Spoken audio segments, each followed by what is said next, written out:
වගේ දත් මදින්න ඇඟිලි බුරුසුව පාවිච්චි කරන්න එපා. පුළුවන් නම් සාමාන්‍ය දත් බුරුසුවක් පාවිච්චි කරන්න, පුංචි කටට ගැලපෙන පුංචි දත් බුරුසුවක්. දරුවා ටිකෙන් ටික වර්ධනය වෙයි. දරුවාගේ කටත් ලොකු වෙනවනේ. එතකොට අපිට පුළුවන් අපි ගන්න දත් බුරුසුව ටූත් බ්‍රෂ් එක ප්‍රමාණයෙන් වැඩි වෙන, හිසේ ප්‍රමාණය, හිස විශාල වෙන විදිහට තෝරගන්න. මේ හිසේ ප්‍රමාණය ගැන කතා කරද්දී ලංකාවේ නම් වර්ග ගොඩක් නැහැ. අපිට වර්ග දෙකක් වගේ තමයි තියෙන්නේ. මේක දැන් අපි හිසේ ප්‍රමාණය කියලා කියන්නේ මෙන්න මේ ප්‍රමාණය. පුංචිම දරුවෙකුට මේක ගොඩක් පොඩි වෙන්න ඕනේ. ඊට වයස වැඩි වෙද්දිම මේකේ ප්‍රමාණය ටිකක් වැඩි වෙන්න ඕනේ. අවුරුදු 6-7 වෙද්දී අපිට මේ පුංචි බුරුසුව මදි වෙනවා. ඉතින් අපිට පුළුවන් ඒකට උපක්‍රමයක් පාවිච්චි කරන්න. මේ වගේ වැඩිහිටි දත් බුරුසුවක් අරගෙන දත් බුරුසුවේ මේ මිට පැත්තේ හැන්ඩල් එක පැත්තේ තියෙන කෙඳි පේලි 3ක් විතර අපිට අයින් කරන්න පුළුවන්. ඒ අයින් කරාම අපිට පහසුවෙන් දරුවගේ කටේ දත් පිරිසුදු කරන්න අපිට මේක පාවිච්චි කරන්න පුළුවන්. අපි ඊළඟට බලමු වැඩිහිටි දත් බුරුසු ගැන. අපි සාමාන්‍යයෙන් අවුරුදු 10ට වඩා වැඩි දරුවන්ට වැඩිහිටි දත් බුරුසුවක් පාවිච්චි කරන්න කියලා කියනවා. නැත් පොඩි බබාලගේ දත් බුරුසු ඇත්තටම එයාලට මදි දත් පිරිසිදු කිරීමේ ක්‍රියාවලිය හරියට වෙන්න. ඊළඟට අපි හැන්ඩල් එක ගැන කතා කරොතින් හැන්ඩල් එක පුංචි දරුවන්ට ටිකක් අල්ලගන්න සකසුරුවම් බව මදීනේ. සුරුවම් බව මදීනේ අත්වල. ඉතින් හොඳට හයියට ලිස්සලා යන්නේ නැති, ලිස්සන ගතිය අඩු, රබර් ගතිය තියෙන හැන්ඩල් එකක් තියෙන ටූත් බ්‍රෂ් එකක් පාවිච්චි කරනවා නම් හොඳයි. හොඳ ග්‍රිප් එකක් තියෙන. ඒක දරුවට පහසුයි. එතකොට දත් මදින්න. ඊළඟට අපි වැඩිහිටි දත් බුරුසු ගැන කතා කරමු. වැඩිහිටියන්ගේ දත් බුරුසුවක් මිලදී ගැනීමේදීත් අපි සලකා බලන්න ඕන කාරණා කිහිපයක් තියෙනවා. පළවෙනි එක තමයි කෙඳිවල ස්වභාවය. කෙඳිවල ස්වභාවය ගැන කතා කරද්දී වෙළඳපොලේ තියෙනවා වර්ග 3කින් soft, medium and hard කියලා. අපි hard දත් බුරුසුවක් පාවිච්චි කරනවා නම් ඒකේ කෙඳි චුට්ටක් තද වැඩි ඇත්තටම. ඒකෙන් අපේ දත්වල එනමලය වගේම විදුරුම හානි වෙන්න පුළුවන් අපි ඒකෙන් දත් මදින්න ගත්තොත්. ඒක වඩා හොඳයි මෘදු කෙඳි නැත්නම් soft bristle තියෙන ටූත් බ්‍රෂ් එකක් පාවිච්චි කරන්න පුළුවන් නම්. අපි වෙළඳපොළට ගිහිල්ලා දත් බුරුසුවක් මිලදී ගන්න යද්දි ඒකේ ලේබල් කරලා තියෙනවා ඒක soft එකක්ද, medium එකක්ද, hard එකක්ද කියලා. එහෙම නැත්නම් අපිට වෙනද මහත්තයාගෙන් අහලා ගන්නත් පුළුවන්. අපි ඊළඟට කතා කරන කාරණේ තමයි දත් බුරුසුවේ කෙඳිවල මට්ටම. වෙනද පොලේ ගත්තාම කෙඳිවල ස්වභාවය අපි මේ බුරුසුව අරගෙන ගත්ත කෙඳිවල ස්වභාවික මට්ටම. එහෙම කෙලින්ම තියෙන දත් බුරුසු තියෙනවා, විවිධ හැඩයන්ගෙන් යුතු දත් බුරුසු තියෙනවා. අපි කියනවා වඩා හොඳයි අපි දත් මදින ක්‍රමයක් එක්ක මම ක්‍රමය පස්සේ කියලා දෙන්න. ඒ ක්‍රමයක් එක්ක මේ කෙඳිවල ස්වභාවයේ සම මට්ටමේ තියෙන දත් බුරුසුවක් තෝරගන්න පුළුවන් නම් ඒක වඩා හොඳයි, හොඳින් කාර්යක්ෂමව දත් මැදෙන්නට. ඊළඟ කාරණේ තමයි අපි දත් බුරුසුවක් මාරු කරන්නේ කොච්චර කාලයකට සැරයක්ද කියන එක. සාමාන්‍යයෙන් දත් බුරුසුවක් අයින් කරන අලුත් දත් බුරුසුවක් ගන්න කියනවා මාස 3කට වරක්වත්. අනිවාර්යෙන් අලුත් බුරුසුවක් ගන්න ඕනේ. එහෙම නැත්තම් ඊට කලින් අපිට දත් බුරුසු මාරු කරන්න වෙන්නත් පුළුවන්. අපි ඒක බලන්නේ අපිට බලන්න පුළුවන් මේ පිටිපස්සෙන් බැලුවම මේ හිස කොටසෙන් බැලුවම කෙඳි එළියට වගේ මෙන්න මෙහෙම අපිට එළියට පේනවා නම් එතකොට අපි දත් බුරුසුව මාරු කරන්න කාලේ හරි කියලා තමයි ඒ කියන්නේ. කෙඳි නැමිලා තියෙනවා නම් අර කෙලින් තියනවා වගේ නෙමෙයි. හරියට අපිට අවශ්‍ය වැඩේ වෙන්නේ නැහැ. හොඳට දත් පිරිසුදු වෙන්නේ නැහැ. ඊළඟට අපි බලමු නිවැරදි දන්තාලේපයක් තෝරගන්නේ කොහොමද කියලා. දැන් අපි පුංචි දරුවෙක්ගේ කටට කිරිදත ආපු ගමම දත් මදින්න පටන් ගන්නවනේ බුරුසුවෙන්. එතකොට අපි දන්තාලේපයක් භාවිතය කරන්න පටන් ගන්න එකත් වැදගත්. මෙහිදී කුඩා දරුවන්ට දන්තාලේප ගිලෙන්න පුළුවන්, ටූත් පේස්ට් කැවෙන්න ගිලෙන්න පුළුවන්. ඒ නිසා වඩා හොඳයි අවුරුදු 2ක් පමණ වෙනතුරු කුඩා දරුවන් වෙනුවෙන් නිෂ්පාදනය කරලා තියෙන දන්තාලේපයක් පාවිච්චි කරනවා නම් හොඳයි. ඊට කලින් සමහර අවස්ථාවලදී දරුවාගේ දන්ත වැසෙන, ඒ කියන්නේ දත් දිරා යාමට වැඩි නැඹුරුතාවයක් තියෙන දරුවන් ඉන්නවනේ. ඒ දරුවන්ට දන්ත වෛද්‍ය උපදෙස් මත සුසු දන්තාලේපයක් තෝරා ගන්න පුළුවන්. ඒක වෛද්‍ය උපදෙස් අනුව කරන්න ඕනේ. මොකද දන්තාලේප වල ෆ්ලෝරයිඩ් අන්තර්ගතයි. ඒවා ගිලෙන එක එච්චර සුදුසු නෑ කුඩා දරුවෙක්ට. අවුරුදු 2කින් පස්සේ වැඩිහිටි දන්තාලේපයකට මාරු වෙන්න. වැඩිහිටි දන්තාලේප ගැන කතා කරද්දී වෙළඳ පොලේ තියෙනවා වර්ග ගණනාවක් දන්තාලේප. වඩා සුදුසුයි ෆ්ලෝරයිඩ් අඩංගු දන්තාලේපයක් භාවිතා කරනවා නම්. දන්තාලේප ගත්තාම තියෙනවා දත් සුදු වෙන දන්තාලේප තියෙනවා, විදුරු මස් රෝග වලට දන්තාලේප තියෙනවා, දන්ත සංවේදීතාවය වෙනුවෙන් එක එක දන්තාලේප තියෙනවානේ. විශේෂ රෝගී තත්ත්වයක් නැත්නම් වඩා සුදුසුයි ෆ්ලෝරයිඩ් අඩංගු දන්තාලේපයක් භාවිතා කිරීම. ෆ්ලෝරයිඩ් වලින් වෙන වැඩේ ගැන අපි පස්සේ දවසක කතා කරමු. මොකද්ද ඇත්තට මේ ෆ්ලෝරයිඩ් වලින් තියෙන වැඩේ කියලා. ඊළඟට බලමු අපි දත් මදිද්දි කොච්චර ටූත් පේස්ට් ප්‍රමාණයක් ටූත් බ්‍රෂ් එකට ගන්න ඕනද. අපිට ටීවී එකේ ඇඩ්වර්ටයිස්මන්ට් වල නම් පේන්නේ බුරුසුවේ කෙඳි ටික වැහෙන්නම ටූත් පේස්ට් දාගන්න. ඒක ඇත්තටම සුදුසු නැහැ. අවුරුදු 2ක් වෙනකල් කුඩා දරුවෙක්ට පුංචි දත් බුරුසුවක්නේ තියෙන්නේ. ඒ දත් බුරුසුවේ කෙඳි වලට අපි බුරුසුවක් අරගෙන පෙන්නුවතින් ඇඟිල්ලට චුට්ටක් ටූත් පේස්ට් අරගෙන මෙන්න මෙහෙම කෙඳි වල ගාන්න ඕනේ. කෙඳි වලින් යටට බහින්න. පුංචි පටලයක් පමණයි ගන්න අවුරුදු 2ක් වෙනකන්. අවුරුදු 2කින් පස්සේ අවුරුදු 5 වෙනකල් අපිට පුළුවන් පුංචි හාල් ඇටයක්. හාල් ඇටයක තරම දත් බෙහෙත් දරුවට දෙන්න. අවුරුදු 5න් පස්සේ ලොකු වයසට යනකම්ම පාවිච්චි කරන්න ඕනේ කඩල ඇටයක ප්‍රමාණයක දත් බෙහෙත් විතරයි. ඊට වඩා දත් බෙහෙත් පාවිච්චි කරන්න අවශ්‍ය නැහැ. ඒ ප්‍රමාණයෙන් අපිට ඕන කරන වැඩේ වෙනවා. වැඩිපුර පාවිච්චි කරොත් ඉතින් අපේ ආර්ථිකයට තමයි ඒක බලපාන්නේ. ඇත්තටම දත් මදින්න සුදුසුම වෙලාව මොකක්ද? කීපාරක් දත් මදින්න ඕනේද? දිනකට දෙවරක් අනිවාර්යයෙන්ම දත් මැදිය යුතුයි.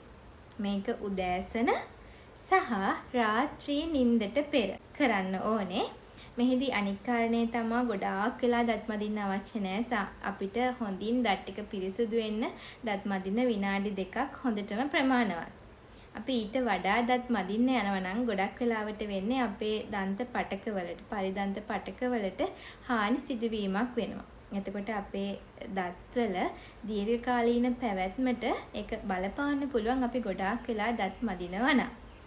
අනික් කාරණේ ගොඩාක් අය පුරුදු වෙලා ඉන්නවා දත් මදින්න ගිහිල්ලා බ්‍රෂ් එක හොදන්න. නැත්තම් ටූත් පේස්ට් දැම්මට පස්සේ බ්‍රෂ් එක තෙත් කරලා හොඳට පෙනෙන්න. ඇත්තට මේක අවශ්‍ය නැහැ. අපි දැන් දත් මැදලා ඉවර වෙලා බ්‍රෂ් එක හොඳට පිරිසිදු කරලා ක්ලිප් එක ඇතුලේ දාලානේ තියෙන්නේ. ඉතින් නැවත පිරිසිදු කිරීමක් කරන්න අවශ්‍ය නැහැ. වතුර වලින් තෙත් කරන්න අවශ්‍ය නැහැ. වියලි දත් බුරුසුව තමයි පාවිච්චි කරන්න ඕනේ. ටූත් පේස්ට් දාලා හොඳින් දැන් පෙන නැගින්න අපිට කෙල ගහන්න වෙනවා. එතකොට අර ෆ්ලෝරයිඩ් වලින් වෙන වැඩේ කාර්යක්ෂමව කරගන්න බැරි වෙනවා අපි තෙත් කරලා බුරුසුව පාවිච්චි කරනකොට. රාත්‍රී දැන් උදේසන නම් ගැටලුවක් නෑ. අපි කෑම කන්න කලින් ගොඩක් වෙලාවට දත් මදින්නේ. එන රාත්‍රියේදී ගොඩක් වෙලාවට ගොඩක් අය කරන දෙයක් තමයි කෑම කාපු ගමන්ම දත් මදිනවා. මේක එතරම් හොඳ නැහැ. මොකද අපි කෑම කෑවට පස්සේ කටේ කෑම රැඳිලා තිබිලා මම කලින් වීඩියෝ එකේ කතා කරා දත් දිරන විදිහ බැක්ටීරියා ඇවිල්ලා කෑමවල ජීර්ණය කරලා කෑම ඇසිඩ් හැදෙනවානේ. ඉතින් මේ ඇසිඩ් හැදිලා තියෙන වෙලාවේ අපි බ්‍රෂ් කරොත් එහෙම අර ඇසිඩ් එක්ක එකතු වෙලා දත් ඉක්මනින් ගෙවි යන්න පුළුවන්. ඉතින් අඩුම තරමේ කෑම කාලා පැයක්වත් ඉඳලා තමයි දත් මදින්න ඕනේ. අනිත් එක කෑම කෑවට පස්සේ හොඳින් කට හොදලා දාන එකත් හොඳ පුරුද්දක්. මේ හැදෙන ඇසිඩ් ප්‍රමාණය අවම කරගන්න. අනිත් කාරණේ තමයි අපි දැකලා තියෙනවා දත් මදිද්දි ගොඩක් තදට හයියෙන් දාන්න පුළුවන් උපරිම වීර්යය දාලා දත් මදිනවා. ඒක ඇත්තටම නරක පුරුද්දක්. අපි දත් මදිද්දි දත් බුරුසුව අල්ලන්න ඕනේ ගොඩක් තද නැතුව. අපි කියනවා පැන්සලක් පෑනක් අපි අල්ලන්නේ තද නැතුව. අන්න ඒ ප්‍රමාණයේ ශක්තියක් ඇති දත් බුරුසුව අල්ලලා දත් මදින්න. අපි ශක්තිය වැඩි කරන්න වීර්යය දාලා මදින්න වෙන්නේ අපේ දන්ත පටකවල හානි වීම. අපි ගොඩක් වෙලාවට විදුරු මස් දියවීමට මේක බලපාන්න පුළුවන්. විදුරු මහ අසල දන්ත පටකය ගෙවිලා ගිහිල්ලා දත් දිරා යාම නොවන දන්ත පටක විනාශ වීම ඇති වෙන්න පුළුවන්. අපි ඒ ගැන පසුව කතා කරමු. ඒ හින්දා දත් බුරුසුව අල්ලා ගන්න ආකාරය ගැනත් සැලකිලිමත් වෙන්න ඕනේ දත් මැදීමේදී. අපි කියනවා දරුවෙකුට තනියම සපත්තුවේ ලේස් එකක් ගැට ගහ ගන්න පුළුවන් කාලය වෙනකල් දෙමව්පියන් විසින් දරුවගේ දත් මද්දවන්න ඕනේ. සාමාන්‍යයෙන් අවුරුදු 6ක් පමණ වෙනකල්. අවුරුදු 6න් පස්සෙත් එකපාර දරුවව අත්හැරලා දාන්න එපා තනියම දැන් දත් මදින්න කියලා.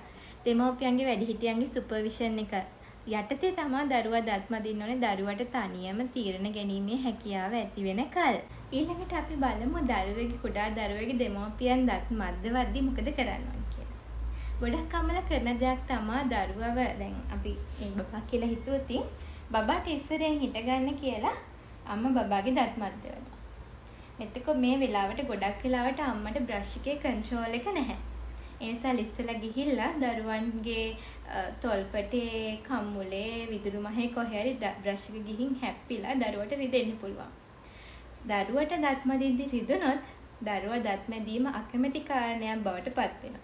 ඒ හින්දා අම්මලා දැනගන්න ඕනේ රිද්දන්නේ නැතුව දරුවට දත් මද්දන්න. මොකද මේක ප්‍රසන්න අත්දැකීමක් කරන්න ඕනේ දරුවට. ඉතින් අපිට කරන්න පුළුවන් දෙයක් තමයි එක්කෝ දරුවට හිට ගන්න කියලා දරුවගේ පිටිපස්සෙන් තමයි අම්මා යන්න ඕනේ. පිටිපස්සට ගිහලා දරුවට චුට්ටක් ඔලුව උස්සන්න කියලා. ඔළුව චුට්ටක් උස්සන්න කියලා අම්මට පුළුවන් පිටිපස්සෙන් ඉඳලා දරුවගේ දත් ටික මද්දන්න.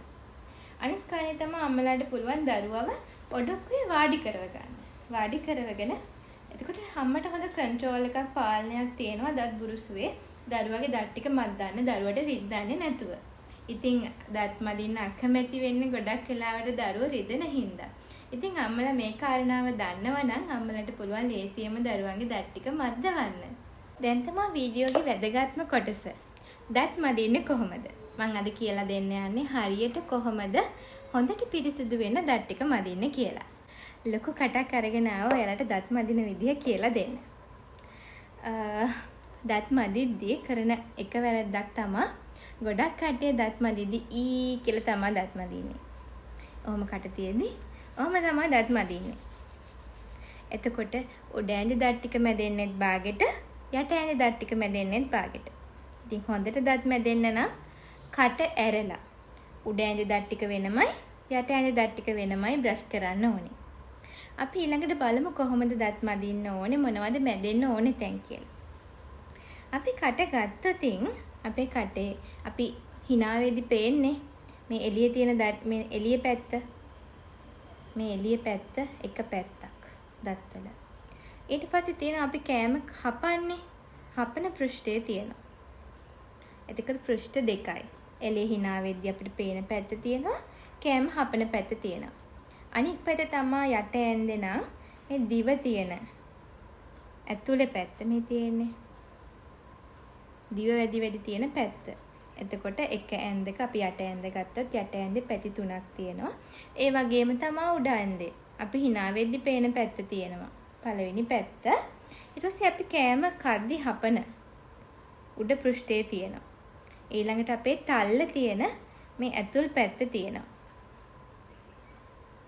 එතකොට මේ පැති ටික අපි හරියට දැනගෙන ඉන්නවා නම් අපි දැනගන්න ඕනේ එතකොට මේ පැති ඔක්කොම ටික හරියට බ්‍රෂ් වෙන්න ඕනේ. අපි ඊළඟට බලමු කොහොමද අපි හරියට දත් මදින්නේ කියලා. මේ හැම පැත්තක්ම හොඳින් පිරිසිදු වෙන්න. බ්‍රෂ් කරන්න පටන් ගන්න ඕනේ හක්ක කෙලවරක ඉඳලා. ඒ කියන්නේ අපි ඉස්සරහ දත් ටික නෙමෙයි මුලින්ම මදින්නේ. ඊ කියලා එකපාර අපි මුලින්ම පටන් ගන්න ඕනේ අපේ හක්කේ කෙලවරක ඉඳලා තමයි දත් ටික මදින්න පටන් ගන්න ඕනේ. දත් මදිද්දී බුරුසෙ මං කිව්වේ කලින් කෙඳි කෙලින් තියෙන බුරුසුවක් ගන්න කියලා. මං පහසුවට පේන්න මෙහෙම පෙන්නන්නම්. බුරුසුව තියන්න ඕනේ මෙහෙම හරි තිරස් විදිහටත් නෙමේ සිරස් විදිහටත් නෙමේ ඒ අතර මැද ආනතියේ. අපි කියනවා අංශක 45ක් කියලා. අංශක 45ක් විදුරු මහ පැත්තට වෙන්න දත විදුරු මහ ධාරයේ තියෙන්නේ දත් විදුරු මස් හම්බෙන තැන එකට. එතන තමයි බුරුසුව තියෙන්න ඕනේ. පේනවද? එතන තියෙන එකපාරකට දත් 3කට වඩා එකපාර මදින්න බෑ. එකපාර දත් 3ක් විතර අල්ලලා මෙහෙම හිමීට තද කරන්න එපා කියලා මං කලින් කිව්වා. ඊට පස්සේ බුරුල් වෙච්ච ටික මෙම 5 පාරක් විතර එළියට විසි වෙන විදිහට කැම කැලි හිර වෙලා තියෙනවනම් එහෙම කරද්දි හොඳට මේ මතු පිට මේ දත් දෙක අතර තියෙන කෙඳි ටික ගිහිල්ලා හොඳට පිරිසිදු වෙනවා. එතකොට හක්කේ දත් වලින් පටන් අරගෙන දත් තුන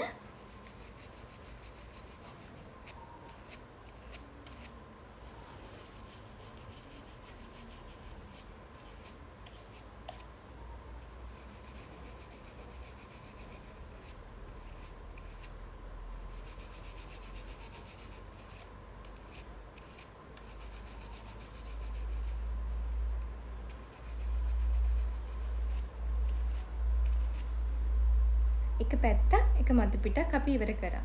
ඊළඟට අපිට තියෙන්නේ මේ කෑම හපන පැත්ත. ඒක අපිට සාමාන්‍ය විදියට හොඳට පිරිසිදු වෙන්න මම බ්‍රෂ් කරන්න පුළුවන්. ඊළඟට ඉතුරු වෙලා තියෙන දිව තියෙන පැත්ත, ඇතුල් පැත්ත. ඒ පැත්තෙත් අර වගේම තමයි මෙහෙම බැලුවම වලට පේනවා දත තියෙනවා, විදුරු මහන් තියෙනවා. ඒ අතර තියෙන දාරය. අපිට මේ ලස්සන හැඩයකට පේන්නේ. ඒ දාරය පිරිසිදු කරගන්න ඕනේ. ඒකෙදිත් අපි හක්කේ දත් වලින් තමයි පටන් ගන්නෙ. කලින් වගේම බුරුසුව තියන්න ඕනේ. දත් විදුරු මහ දාරය වැදින විදිහට. අංශක 45ක් විදුරු මහ පැත්තට හැරෙන විදිහට. මෙහෙම අපිට ඉස්සරහට පස්සට 10 පාරක් විතර කරන්න පුළුවන් නම් හොඳයි. මොකද අපි ගොඩක් අත තද කරන්නේ නැති නිසා දතට හානි වෙන ප්‍රමාණය අඩුයි. විදුරු මහට රිදෙන්නේ නැති ප්‍රමාණයට අපිට තද කරන්න පුළුවන්. 10 පාරක් විතර කරලා 5 පාරක් විතර අපිට පුළුවන් ඒ බුරුල් වෙච්ච කෑම ටික, බැක්ටීරියා ටික එළියට අයින් කරලා දාන්න. මේ විදිහට දැන් ගොඩක් වෙලාවට මෙතන ඉස්සරහම අදිද්දි බුරුසුවේ හිස ලොකු වැඩි අපිට බ්‍රෂ් කරන්න. අපි එතකොට කරන්නේ බුරුසුව මේ විදිහට කෙලින් කරලා අපිට පුළුවන් ආම් පිරිසිදු කරන්න.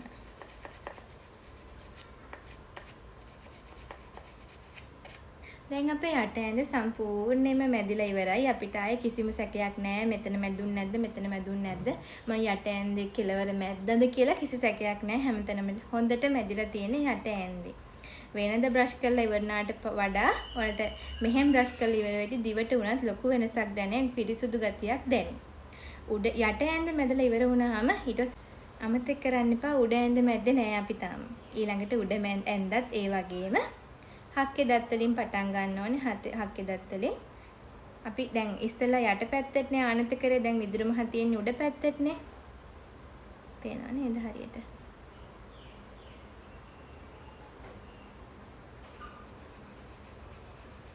විදුරු මස් දත් දාරය තමයි පිරිසුදු වෙන්න ඕනේ. මම ෆොටෝ එකක් දාන්නම් අපි ඇයි එහෙම මදින්න ඕනේ කියලා.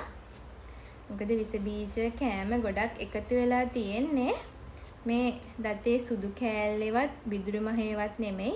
මේ දත විදුරු මහ දාරය. මෙතන ටිකක් අපිට මේ පොකට් එකක්. මේ ඇතුළට ඩීප් ගතියක් තියෙනවා. පහසුවෙන් කෑම ටික රැඳෙන්න පුළුවන්. බැක්ටීරියා වලට පහසුවෙන් ආරක්ෂාව සැලසෙන තැනක් තමයි මේ මෙතන මේ දාරය දෙක එකට එකතු වෙන තැන. එතන ඕගලන්ට අල්ලලා බැලුවත් තේරෙනවා පොඩි ගැඹුරු ගතියක් තියෙනවා කියලා. එතකොට අපිට අර වගේම පුළුවන්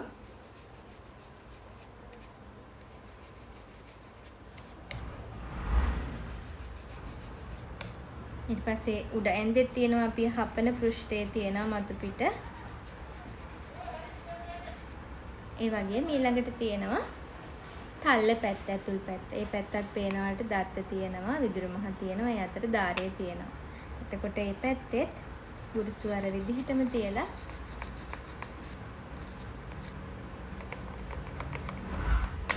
මෙතනත් බුරුසුවේ හිස මෙහෙම ලොකු වෙන්න නිසා දාන්න බෑ. එතකොට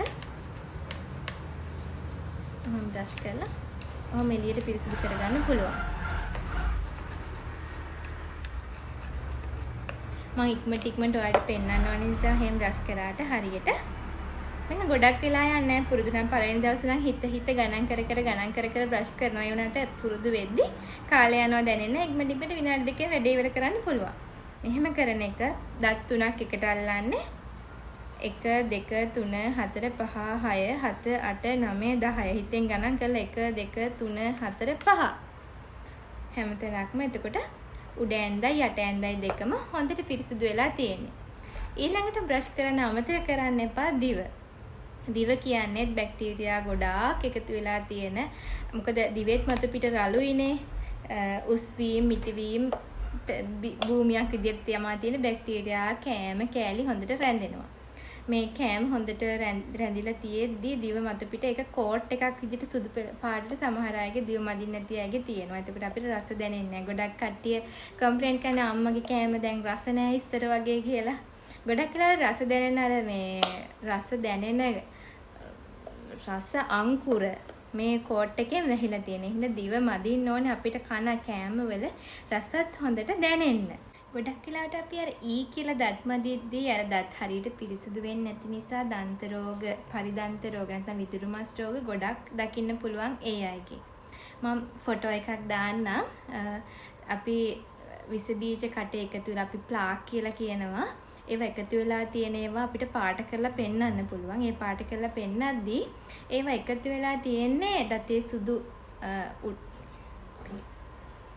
මම ෆොටෝ එකක් දාන්නම් අපි. අයියෝ මැස්සෝ.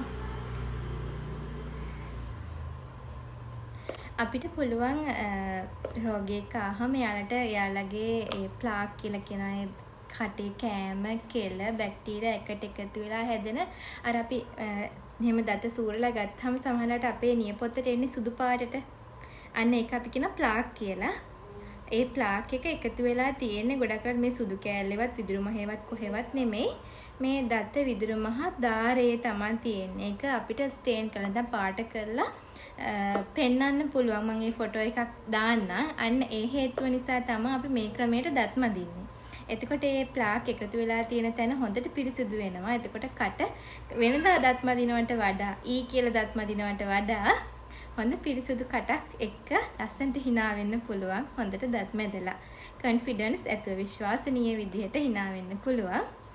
අපි තවත් වීඩියෝ එකකින් ඔයගොල්ලෝ හමු වෙනකල් ඔයාලට සුබ නිරෝගී දිව්‍යක් ප්‍රාර්ථනා කරනවා.